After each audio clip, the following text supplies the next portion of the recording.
Fue bastante duro porque arrancaron una parte de mí. Yo, después de la desaparición de mi mamá, quedé 12 años. Después de los 12 años, me tocó convertirme obligadamente en un adulto porque yo tenía mis hermanos menores que estaban a cargo mío y bueno, una serie de cosas y que la búsqueda de mi mamá cayó fue sobre mis hombros. Fabián es el hijo de Janet Parra Blandón, una mujer del Valle del Cauca que fue detenida y desaparecida el 19 de septiembre del 2010. La desaparición de su madre cambió por completo la vida de Fabián. Obligado a convertirse en adulto a temprana edad, tuvo que cuidar de sus hermanos menores y asumir la ardua y dolorosa tarea de buscar a su madre. Como consecuencia de estos esfuerzos, Fabián ha sido víctima de innumerables amenazas que ponen su vida en peligro. Hoy, desde su exilio, nos narra su historia. En 2 de cada 10, hoy presentamos. Con tan solo 12 años, asumí la búsqueda de mi mamá. Mi madre, pues, Janet, tenía 36 años. Mi madre trabajaba como mototaxista en Restrepo, Valle del Cauca. Era una persona muy comprometida con la familia, para ser más exactos, con sus hijos.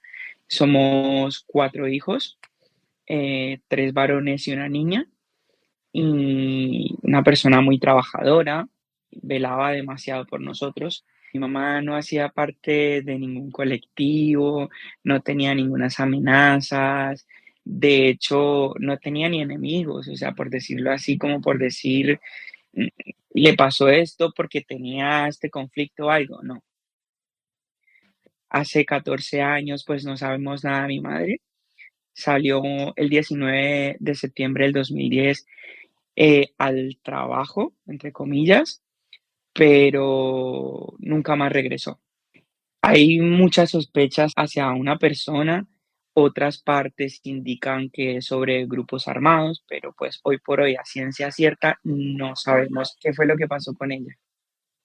Y es curioso porque, para ser exactos, el mismo 19 de septiembre mi mamá se desaparece, 2 o 3 días después desaparecen 3 personas ahí mismo en Restrepo Valle, y bueno, pues todo esto va como por parte de grupos armados. Entonces, como que asociamos el caso de mi mamá que también vaya allí incluido en el caso de estas 2 personas que también fueron desaparecidas allí, casi para la misma fecha. Fabián narra que aquel 19 de septiembre su corazón le decía que algo malo estaba pasando.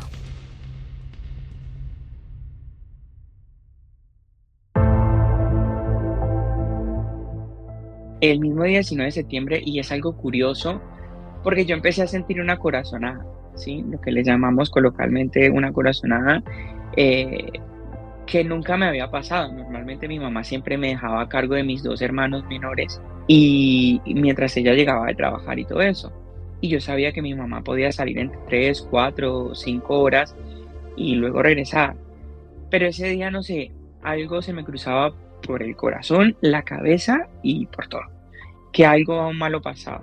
Llegó la tarde, mi mamá no llegaba. Justo ese mismo día mi mamá se dejó el celular en casa y su jefa empezó a llamarla, a decirle que pues la necesitaba porque pues ya era la hora de entrar a trabajar y no había llegado. Pues yo desesperado, mi mamá nada que llegaba, yo empecé a llamar a mi padrastro, empecé a llamar a las amigas de mi mamá a ver si la habían visto o algo, si sabían de ella, pero pues nadie me daba razón de ella.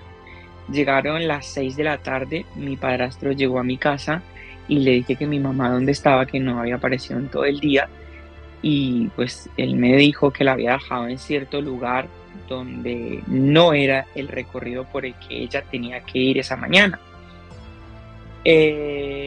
Bueno, pues pasó la tarde, la noche, justo ese día mismo yo me enfermé, me tuvieron que llevar de urgencias al hospital.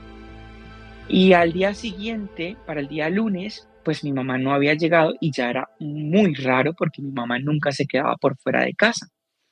Y yo me voy donde mi abuela y yo les digo que mi mamá no aparece. Ya mi hermano mayor, mi padrastro toman la iniciativa de ir a la policía, a avisar de que mi mamá no había llegado a esa casa, que era muy raro. y la policía nos pone el plazo de 72 horas para poder darla por desaparecida. En esa espera de esas 72 horas, seguimos por medio de los amigos de mi mamá preguntando si sabían algo y nadie sabía nada.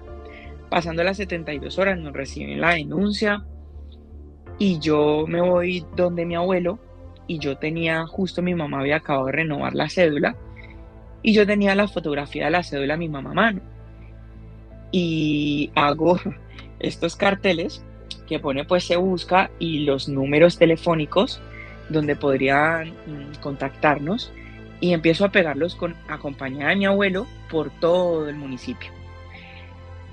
No aparece, pasan los días, empiezan las llamadas ociosas en plan de decirnos su mamá se está prostituyendo, a su mamá la vimos en tal lugar, a su mamá la mataron, jugaron fútbol con la cabeza de su mamá a la guerrilla, muchísimas cosas. Entonces yo, para que no me llegaran todas esas noticias y todo eso, que yo tenía 12 años y para mí eso pues era muy duro, decido cambiarme el nombre en redes sociales como para que no me contacten tan fácil a decirme esa clase de mensajes. Igual siguen las búsquedas. Un día recibimos una llamada donde nos dijeron que mi mamá estaba enterrada en una, donde hay muchos pinos, que ahora mismo no se me viene el nombre de ese lugar a la cabeza, y vamos con la defensa civil. La defensa civil nos ayuda a la búsqueda. Estuvimos un grupo más o menos de unas 30 personas buscando por todo el lugar, pero no dimos con su paradero. Meses después, Fabián conoce a la Fundación Nidia Erika Bautista, una organización social dedicada a la búsqueda de personas dadas por desaparecidas.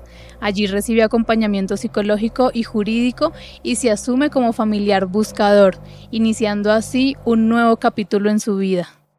Cuando pues empiezo con la Fundación Nidia Erika Bautista, pues ellos empiezan a empoderarme. Ahí como que mi mente se abre y entra que mi mamá no es la única desaparecida, sino que para el entonces había más de 82.000 desaparecidos, que mi mamá no era la única que había vivido esto y que mi familia no era la única, que había muchas personas más. Empiezo pues entonces la visibilización de la desaparición forzada. Mi mundo se abre, empiezo el tema de los plantones, a hacer visible físicamente pues mi persona en plan de la búsqueda de mi mamá, pero no solamente de ella, sino del resto de desaparecidos. Y claro, empiezo a incomodar al Estado, empiezo a incomodar a grupos armados, empiezo a incomodar también a la delincuencia común y al principal sospechoso de la desaparición de mi mamá, también lo empiezo a incomodar. Empiezo a recibir una clase de amenazas muy leves en plan de llamadas y así. Me tocó irme de la ciudad, bueno, de Jamundí, donde yo vivía, me tocó irme de allí y estuve en varios lugares como huyendo de esas amenazas. Pero la última amenaza fue mucho más fuerte y no fue solamente dirigida a mí, sino a un resguardo indígena que está en Jamundí, Valle del Cauca, donde el cartel de Sinaloa pone una bomba explosiva, deja unas cartas y la misma carta pues llega a mi casa también, llega un ramo fúnebre con mi nombre y yo ya la veo un poco más complicada y yo ya digo que definitivamente tengo que salir del país porque ya una bomba explosiva pasa a mayores.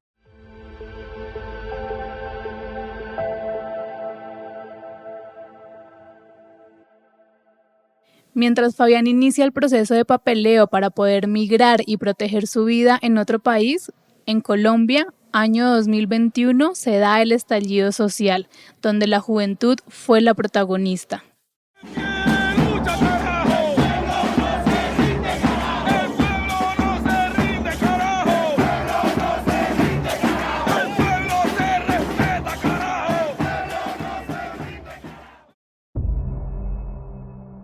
Se me ocurre la gran idea de allí también hacer visible no solamente pues el tema de lo que se estaba viviendo para ese entonces, sino también la desaparición forzada. Hago parte de la primera línea y empiezo a recibir muchas más amenazas, incluso amenazas donde un policía se me para enfrente y me dice en palabras textuales, deje de chimbear o su cabeza va a rodar.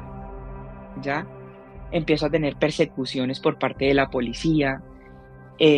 Una de las amenazas que llegó a mi casa fue esta cabeza de un muñeco y tiene la boca rota, ¿sí? Como en plan de decir, calles, ¿ya? Entonces, pues yo ya lo veo, pues esto ya se fue a mayores, ya no era solamente la bomba, sino persecución política, y yo dije, no, pues me tengo que ir.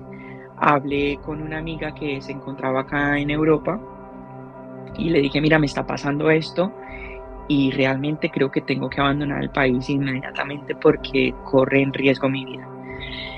Esa persona me dice que sí, que pues me venga para acá. Yo vendo absolutamente todo lo que yo tenía para ese entonces en mi casa, hasta la última aguja, y me vengo para acá.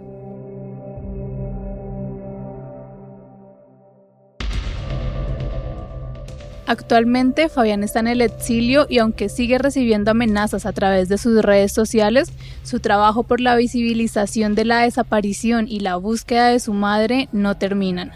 En Colombia, la encargada de llevar la foto de Janet a los plantones o movilizaciones ahora es otra persona, porque el olvido de lo que ha sucedido no será una opción, y la exigencia de justicia siempre estará en las voces de la familia de Janet Parra Blandón.